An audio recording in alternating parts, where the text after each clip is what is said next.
안녕하세요. 저는 류사무일이라고 합니다. 반갑습니다. 네. 자, 방금 했던 인사는 수어 인사인데요. 우리 다 같이 한번 해볼까요? 네. 왼 팔을요 오른 손바닥으로 쓱 쓸 거예요. 그리고 양손 주먹 쥐고 이렇게 하면 안녕하세요라는 수어인데요. 옆 사람이랑 한번 인사해 볼까요? 안녕하세요.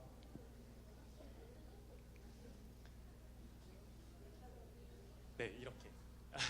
근데 표정을 좀 밝게 하셔야 돼요. 이렇게 무표정으로 하면 그렇게 무표정으로 하면 안녕하세요.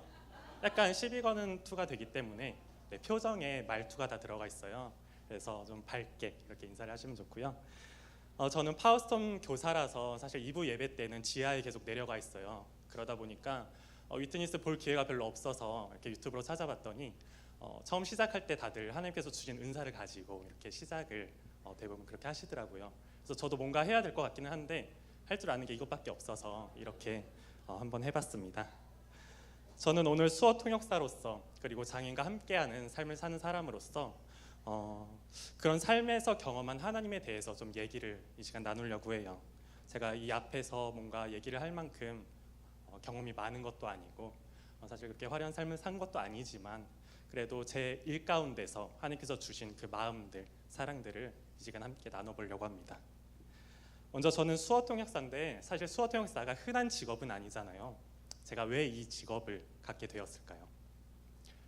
제 주변에 뭔가 장애인분들이 있는 것도 아니었고 뭔가 관련된 삶을 살았던 건 전혀 아니었어요. 근데 저한테 한 가지 비전이 있었어요. 그게 뭐냐면 사람들이 가지 않는 곳에 가서 그들을 섬기고 하나님을 전해주고 싶다. 그 비전을 하나님께서 주셨는데요. 저는 뭔가 앞에서 이끄는 것보다는 뒤에서 항상 챙겨주고 준비하고 또 혼자 있는 사람 있으면 그 사람한테 다가가는 걸 주로 그렇게 살아왔어요. 그러다 보니까 하나님께서 그런 비전을 주셨는데 그래서 막연하게 그렇게 생각했어요. 어디 뭔가 해외 봉사를 가려나? 아니면 그때 한창 그 낙도 선교를 자주 다녔기 때문에 뭔가 좀 소외된 지역에 가서 무언가를 하게 되려나? 라는 생각을 갖고 있었습니다.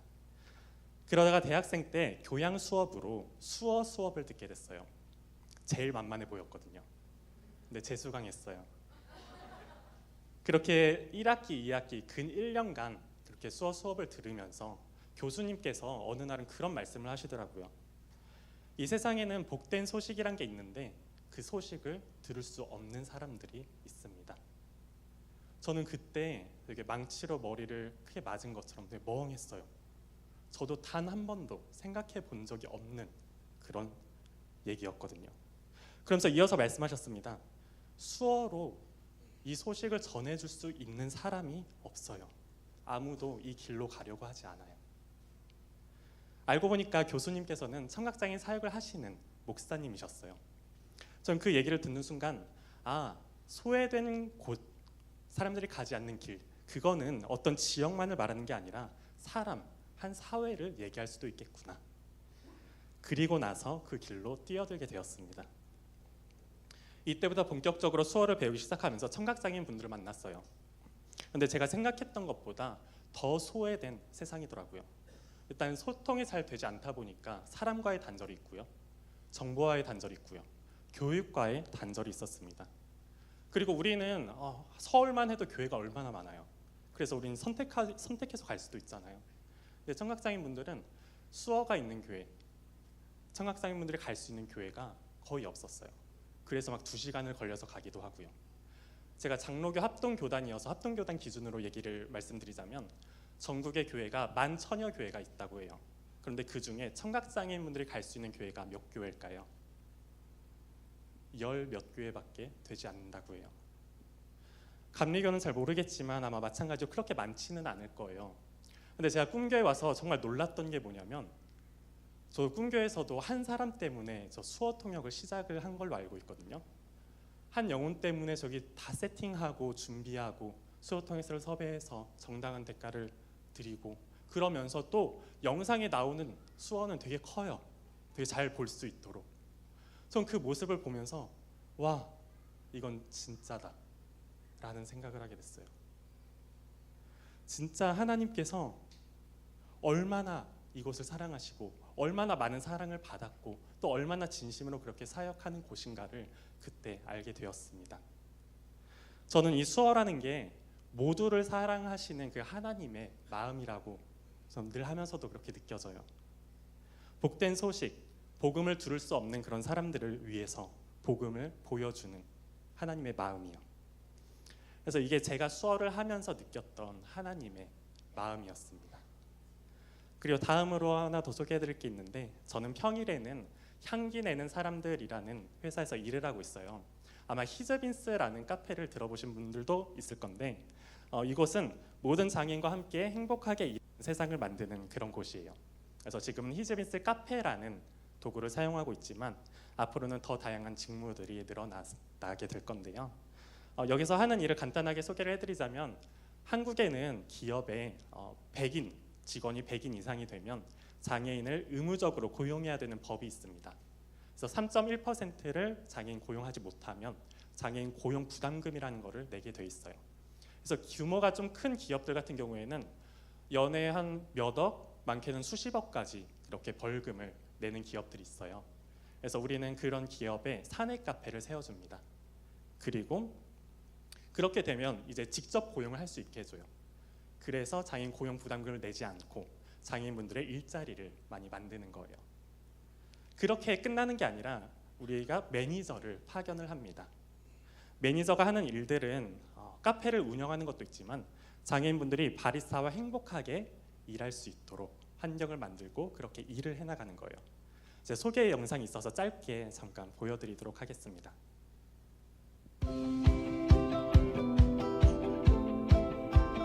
저는 히즈빈스 명동점에서 일하고 있는 이예정 롤이라고 하고요. 지금 조울증 5년 차고요. 히즈빈스에서 일한 지 7개월 되어 가고 있습니다. 일을 한다는 건 우리한테는 너무나 자연스러운 일이고 별거 아닐 수 있지만 이분들에게는 굉장히 큰 용기를 내야 되는 행동입니다. 정신장애는 완치가 보통 잘 안 됩니다. 약을 먹으면서 평생을 사는 거죠. 10년 동안 천장만 바라보다가 이제 히즈빈스에서 일하게 된 케이스도 있고요. 인간관계들도 다 단절이 되어 있었던 것 같아요. 저희들을 만나면 이제 매니저나 본사 스태프분들이나 또 손님들을 만나시는 이 모든 것들이 이분들에게는 하나의 사회에 있지 않나 그렇게 생각이 듭니다.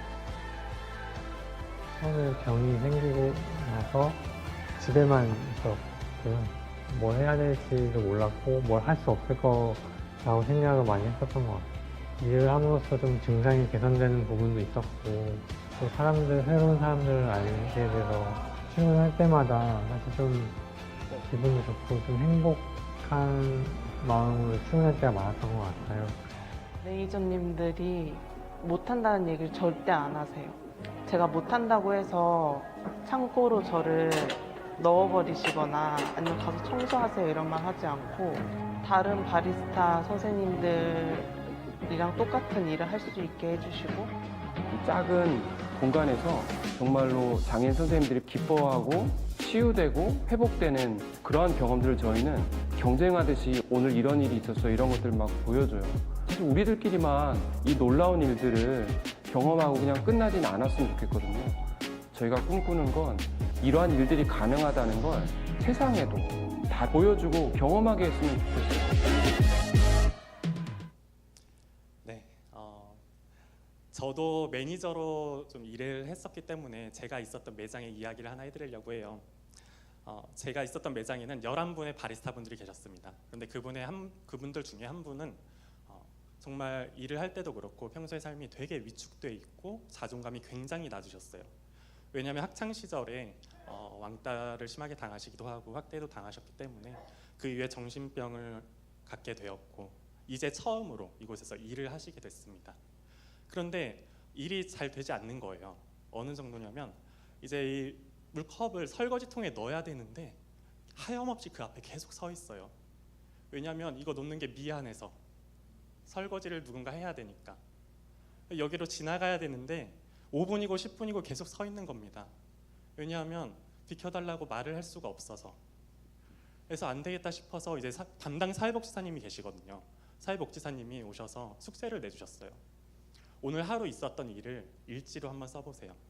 하루 있었던 일, 그리고 느꼈던 감정들, 그런 것들을 자유롭게 쓰는 거였어요. 몇 달이 지나고 나서 우연히 그 일지를 봤는데 이런 내용이 써 있더라고요. 나는 오늘도 실패했다. 아무런 도움이 되지 못했다. 쓸모가 없다. 그 전날에도 매일같이 이런 얘기가 써 있었어요. 그래서 함께 일했던 매니저님과 이대로는 안 되겠다. 우리가 얘기를 해주자 라고 해서 매일같이 거의 주입하듯이 얘기를 했습니다. 오늘도 선생님이랑 같이 일할 수 있어서 너무 행복해요. 와, 오늘 아침에 일어나서 출근을 했어요? 정말 대단한데요. 오늘도 함께 할 수 있는 게 너무 감사해요. 매일같이 거의 주입하듯이 얘기를 했어요. 근데 주입하듯이 얘기를 했지만 사실이었거든요. 정말 이렇게 여기 와서 함께 할 수 있는 것 자체가 너무 감사한 일이었거든요. 그렇게 이제 또 한 달이 지나고 두 달이 지나고 다시 일지를 보게 됐는데요. 이렇게 써 있더라고요. 오늘도 일할 수 있어서 감사하다. 함께 할 수 있는 동료와 매니저님이 계셔서 너무 좋다. 손님께 이런 음료를 만들어 드렸다. 오늘도 너무 알찼다. 그 다음 날도 매일같이 이런 얘기가 써져 있었어요. 그리고 이 일지뿐만이 아니라 그분의 말이나 행동들도 조금씩 변화하기 시작합니다. 정말 작은 변화예요. 그런데 한 사람의 인생이 바뀐 그런 기적 같은 일이었습니다. 이 외에도 이 히즈미스 안에는 하나님의 마음을 품은 크리스천들로 인해서 다양한 기적들을 계속해서 보고 또 경험하게 되는 그런 상황들이 많이 일어났습니다. 그리고 심지어 그런 상황들을 통해서 하나님을 믿게 되는 그런 경우도 계속해서 일어나고 있어요. 수어를 배운 사람이 왜 갑자기 이런 일을 하게 됐을까? 사실 저는 수어를 배울 때만 해도 청각장애인 말고 다른 장애는 생각을 해본 적도 없거든요. 그런데 제가 기흉 수술을 2번 받았어요. 폐에 구멍이 나서 바람이 차는 그런 병인데 근데 수술을 해서 이제 멀쩡하긴 해요. 아무 이상은 없는데 아무튼 수술을 2번 받으면 군대를 가지 못하고 사회복무요원으로 근무를 해야 되게 돼 있어요. 근데 너무 신기하고 감사하게도 청각장애인 특수학교에서 2년 동안 근무를 하게 됐어요. 그래서 제가 맡은 학생들은 청각장애인이지만 중증 자폐가 같이 있는 중복장애 학생들이었습니다. 그 학생들과 같이 지내면서 이 학생들도 학생이지만 이 학생들과 함께 늘 지내는 그 부모님 모습을 자주 보게 됐거든요. 학생을 이제 집으로 데려가면서도 이 학생도 뭔가 말을 하고 싶은데 말로도 수어로도 소통이 전혀 되지 않는 거예요. 그러다 보니까 물건을 던지기도 하고 다양한 방식으로 막 소통을 하려고 하는데 부모님 입장에서는 그걸 알아들을 수도 없고 가슴이 찢어지고 너무 답답한 거예요. 그래서 길을 가시다가 주저앉으시면서 펑펑 우시는 모습도 자주 보게 됐고 그런 모습을 보니까 절로 막 기도가 나오더라고요. 어떤 기도였냐면 하나님 선하시다면서요. 공평하시다면서요. 이게 맞나요? 그 당시에는 어린 마음에 정말 많이 따지기도 하고 울기도 하고 정말 그렇게 질문을 많이 했던 기억이 아직도 생생히 남아 있습니다. 그렇게 기도하면서 물었을 때 하나님께서 뭐라고 한 줄 아세요? 아무 말씀도 안 해주셨어요. 그렇게 시간이 흘렀습니다. 이제 제가 맡은 학생이 화장실에 가면요 뒤처리를 혼자 하지 못하는 학생들이 있어요. 그래서 그 안에서 어떤 일이 일어날지 몰라서 문을 열고 그 앞에 휴지를 들고 대기를 하거든요. 학생과 눈을 마주치고 멍하니 있는데 갑자기 이 말씀이 탁 떠오르는 거예요. 마태복음 25장 40절 말씀인데요. 여기 내 형제 중에 지극히 작은 자 하나에게 한 것이 곧 내게 한 것이니라. 이 말씀이 떠오른 거예요. 내가 하나님께 그렇게 질문하고 물었던 그 질문에 대한 내가 기대했던 그런 응답은 아니었어요. 너무 엉뚱한 응답이었어요.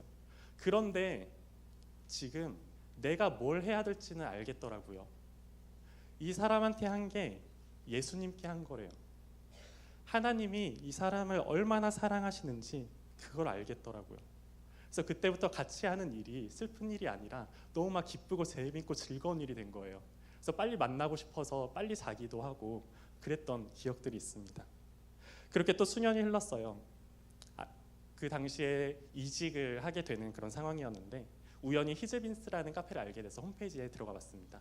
소개 페이지를 보는데 이런 내용이 있더라고요. 비전, 마태복음 25장 40절. 여기 내 형제 중에 지극히 작은 자 하나에게 한 것이 곧 내게 한 것이니라. 막 심장이 뛰었어요. 막 사진을 보는데 일을 시작할 때 막 기도하고 시작을 하네요. 일을 마칠 때 기도하고 마친대요. 도대체 뭐 하는 곳이지? 막 심장이 벌렁였습니다. 그러다가 이제 그 장애인과 함께하는 그 일에 같이 뛰어들게 되었어요. 제 친한 친구 중에 누가 이런 말을 했어요. 장애인이랑 함께하는 거 힘들지 않아?